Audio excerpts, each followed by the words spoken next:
안녕하세요. 광안리 재활학과 이원장입니다. 오늘은 흔히 오십견으로 불리는 동결견에 대해 알아보겠습니다. 동결견은 어깨 관절의 움직임이 제한되고 통증이 생기는 질환으로 중년 이후에 발생하는 경우가 많아 오십견이라는 별칭이 붙었는데요. 미국 정형외과 의사협회에서는 방사선 검사 소견상 골 감소증 이외에 다른 특이 소견이 없고 임상적으로 능동적, 수동적 어깨 움직임이 어려운 것을 특징으로 하는 질환이라고 정의하고 있어요. 원장님, 능동적, 수동적 움직임이라고 하니까 잘 안 와닿는데요. 좀 더 구체적으로 설명해 주세요. 간단한 정의 같지만 여기에는 굉장히 함축적인 내용이 있어요. 근데 쉽게 설명하자면 본인이 팔을 올렸을 때 잘 올라가는지 여부와 본인이 팔에 힘을 빼고 다른 사람이 들어 올렸을 때 팔이 잘 올라가는지 여부를 말하는 거예요. 근데 동결견은 두 경우 모두 잘 안 되는 게 특징이라고 할 수 있어요. 아직 잘 모르겠는데요. 어떤 차이가 있나요?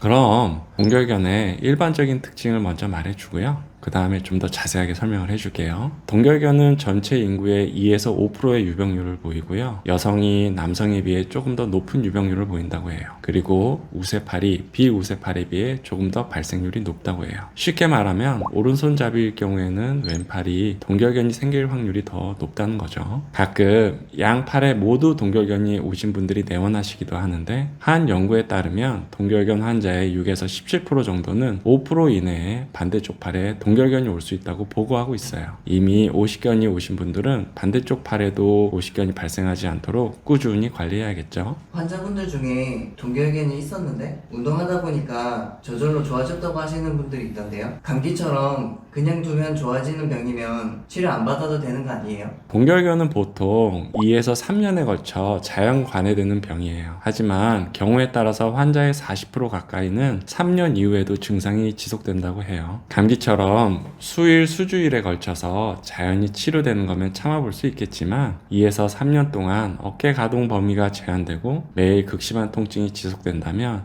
참을 수 있겠어요? 그러면 동결견은 왜 생기나요? 동결견은 오십견으로 불릴 만큼 주로 50에서 60대에 발생하는데요. 발생 원인에 대해서는 정확히 밝혀지지는 않았어요. 하지만 그 기전에 대해서 몇 가지 밝혀진 것만 말씀드리자면 초기에 어깨 관절낭과 회전근개 사이의 인대 사이에서 염증이 발생하고 유착되면서 활막의 섬유화 때문으로 보고 있어요. 이러면서 관절낭 주변에 콜라겐 조직이 두꺼워지고 수축하면서 관절 자체의 부피를 줄인다고 해요. 그리고 당뇨병, 갑상선 질환, 장기적 고정, 자가 면역 질환 등도 동결견의 유병률을 높인다고 보고 있어요. 그러면 당뇨가 있으신 분들은 더 잘 걸린다는 말씀인가요? 한 메타 분석 결과에 따르면 당뇨병이 있는 경우에 동결견에 걸릴 확률이 3배까지 올라간다고 해요. 그래서 당뇨병 환자의 유병률은 10에서 20% 정도로 일반 인구의 2에서 5%에 비해 상당히 높아요. 원장님, 처음에 말씀하셨던 능동적, 수동적 어깨 움직임 제한에 대해서 이제 다시 설명해 주세요. 그럼 먼저 견봉 하부 병변에 대해서 간단하게 설명을 해야 될 텐데요. 동결견 초기에 견봉 하부 병변과 혼동되기 쉬운데 견봉 하부 병변은 보통 회전근개 힘줄염,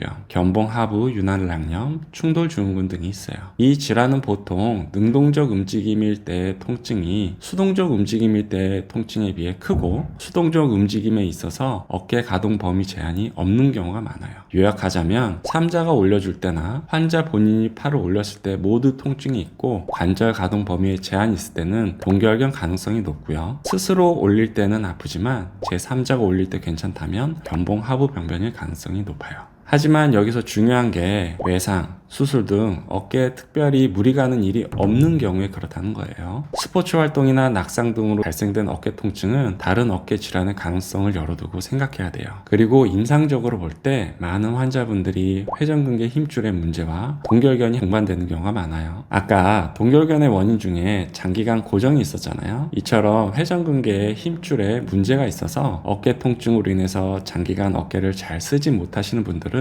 자연스럽게 동결견이 함께 오는 경우도 많아요. 그래서 저 같은 경우에는 동결견이 있을 때 꼭 초음파로 회전근개에 문제가 있는지 꼭 확인을 해봐요. 그러면 오십견은 어떻게 치료하나요? 운동하다 보면 저절로 좋아질 수도 있겠네요. 맞아요. 증상이 가벼운 경우에는 관절 가동 범위 운동을 적절히 꾸준히 해주면 저절로 좋아질 수 있어요. 하지만 병원에 내원하는 경우에는 야근통이 심하고 관절 가동 범위 제한이 많아서 일상생활과 간단한 운동도 안 되는 경우가 많아요. 치료는 보통 주사 치료와 운동 치료가 꼭 병행되어야 하고요. 주사 치료는 환자 증상에 따라 수압 팽창술이나 신경 차단술 등 다양한 환자별 맞춤 주사가 필요해요. 그러면 어떤 운동을 해야 하나요? 푸시업이나 밀리터리 프레스 같은 어깨 근력 운동을 해주면 좋나요? 운동 치료는 어깨를 모든 방향에 걸쳐 관절 가동 범위를 늘리는 스트레칭 정도로만 해주세요. 간혹 환자분들이 운동하라고 말씀드리면 집에서 푸시업 같은 어깨 근력 운동을 하고 나서 더 심해져서 오시는 경우가 많아요. 가볍게 스트레칭 정도만 하시고 완치가 된 이후에도 2에서 3개월간은 어깨에 무리가 가는 운동은 삼가하시는 게 좋아요. 특히 요즘 골프를 많이 치시니까 골프는 괜찮냐고 물으시는 경우가 많은데요. 꼭 치고 싶으시면 연습은 되도록 하지 마시고 필드에 나가서 가볍게 치시라고만 말씀드리는 편이에요. 오늘 이야기한 것들을 한번 요약해 볼까요? 첫째, 동결견은 수동적, 능동적 움직임에서 통증과 어깨 가동 범위가 제한이 생기는 질환이다. 둘째는 가벼운 증상의 경우에는 간단한 운동이나 약물 치료 정도로 치료되나 통증이 심한 경우 정확한 진단과 적절한 치료가 필요하다입니다. 증상이 호전된 이후에도 2에서 3개월간은 재활 운동을 꾸준히 해야 한다.